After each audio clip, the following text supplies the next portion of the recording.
আসসালামু আলাইকুম। কি অবস্থা সবার? আশা করি সকলেই অনেক বেশি ভালো আছে। আমরা যারা কম্পিউটার ইউজ করি আমাদের কিন্তু একটি ওয়েবক্যামের দরকার। বিশেষ করে যারা ডেস্কটপ ইউজার রয়েছেন, আমাদের কিন্তু একটা এক্সটার্নাল ওয়েবক্যাম প্রয়োজন পড়ে।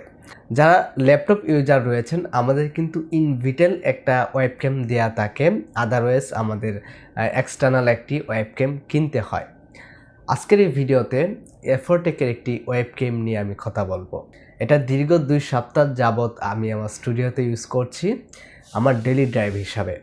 এটার যে ভিডিও কোয়ালিটি এবং এই বাজেটে বা এই প্রাইস রেঞ্জে আদৌ এটা কিনা উচিত হবে কিনা ইত্যাদি বিষয়বস্তু নিয়ে আমাদের আজকের এই ভিডিওতে আমি কথা বলবো।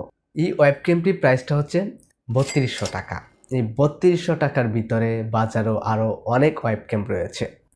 সেগুলো না কিনে কেন এই ওয়েবক্যামটি কিনবেন, বা আদৌ এই ৩২০০ টাকা দিয়ে এই ওয়েবক্যামটি কিনা আপনার উচিত হবে কিনা ইত্যাদি বিষয়বস্তু আমরা এই ভিডিওতে জানবো।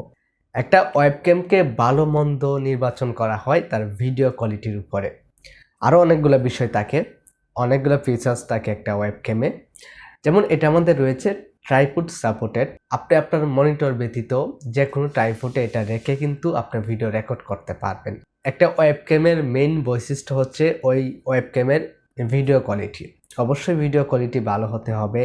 তার সাথে সাথে আরও অনেকগুলো ফিচার্স কিন্তু এই ওয়েবক্যামটির ভিতরে রয়েছে। যেমন আপনার মনিটর ব্যতীত অন্য যে কোনো ট্রাইপডে এটাকে মাউন্ট করে ইউজ করতে পারবেন। তার পাশাপাশি রয়েছে ম্যানুয়াল ফোকাস।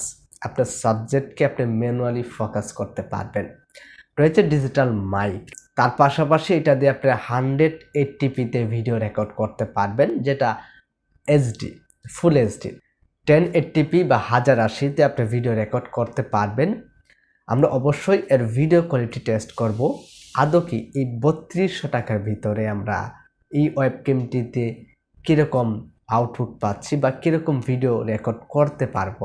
এই ৩২০০ টাকার এই ওয়েবক্যামটি দিয়ে আমরা কীরকম রেজাল্ট পাবো অবশ্যই আমরা টেস্ট করব। তার আগে এর যে ডিজাইন নিয়ে আমরা কথা বলি। এর ডিজাইনটা মোটামুটি ভালো লেগেছে। এতটা প্রিমিয়ামও না, এতটা অপছন্দ করার মতো ডিজাইন না।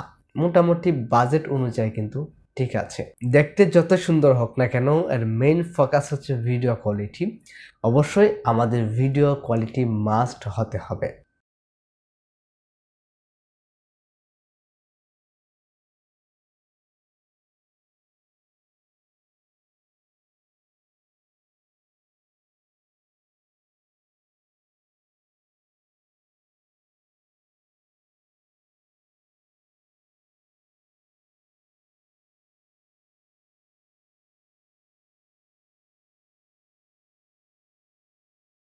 কারণ এটার যে এক্সপোজার লেভেল সেটা মোটেও ভালো না। আপনার ব্যাকগ্রাউন্ডে যখন কোনো একটা লাইট জ্বালাবেন সেটা কিন্তু দেখতে খারাপ দেখা যাবে। অনেক ক্যামেরা রয়েছে বা অনেক ওয়েবক্যাম রয়েছে যেটা এক্সপোজারটাকে ভালোভাবে ব্যালেন্স করতে পারে, যার ফলে ফুটেজটা দেখতে আরও সুন্দর লাগে। এটা এক্সপোজার ব্যালেন্স এতটা ভালো না, আপনারা হয়তো ভিডিও ফুটেজে দেখতেই পাচ্ছেন। আর অন্যদিকে কোনো কমপ্লেইন নেই, সব দিকে কিন্তু এই ওয়েবক্যামটি আমাকে স্যাটিসফাইড করতে পেরেছিল। তো এখন মেইন প্রশ্ন হচ্ছে এই বাজেটের ভিতরে এটা কিনা আপনাদের উচিত হবে কিনা। দেখুন, আমি ওইরকম ইন ডিটেইলি রিভিউ আমি আপনাদেরকে দিতে পারবো না, কারণ আমি কোনো প্রকার রিভিউ না।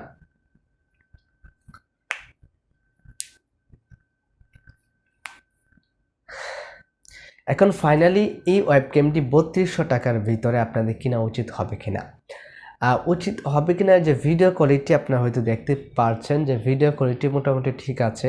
ফুল এইচডিতে ভিডিও রেকর্ড করতে পারছিলাম আমরা, কিন্তু এক্সপোজার ব্যালেন্সটা আরেকটু ভালো হলে হয়তো বা বেটার হতো এই ওয়েবক্যামটি এই বাজেট রেঞ্জে। বাকিটা অলওয়েজ আপনার উপর ডিপেন্ড করে। এটার যে ভালো দিক এবং খারাপ দিক উভয়টা আমি তুলে ধরলাম এই ভিডিওতে। বাকিটা অবশ্যই আপনার সিদ্ধান্ত নেবেন, এটা কিনবেন কি কিনবেন না। তো এই ছিল মূলত আমাদের আজকের ভিডিওটি। আশা করি আমাদের আজকের এই ভিডিওর সম্পূর্ণ প্রসেসটি আপনারা ভালোভাবে বুঝতে পেরেছেন। এরপরেও যদি এই বিষয় নিয়ে কোনো প্রকার কনফিউশন থাকে সেটা অবশ্যই আমাদের এই ভিডিওর কমেন্ট বক্সে লিখতে পারেন। আমাদের ফেসবুক গ্রুপ রয়েছে, ফেসবুক পেজ রয়েছে, সেখানে আমাদের সাথে কানেক্ট হতে পারেন। তো আপনার সাথে দেখা হচ্ছে শীঘ্রই নতুন কোনো ভিডিওতে, ভিন্ন কোনো টপিক নিয়ে। ভালো থাকবেন, সুস্থ থাকবেন। আল্লাহ হাফেজ।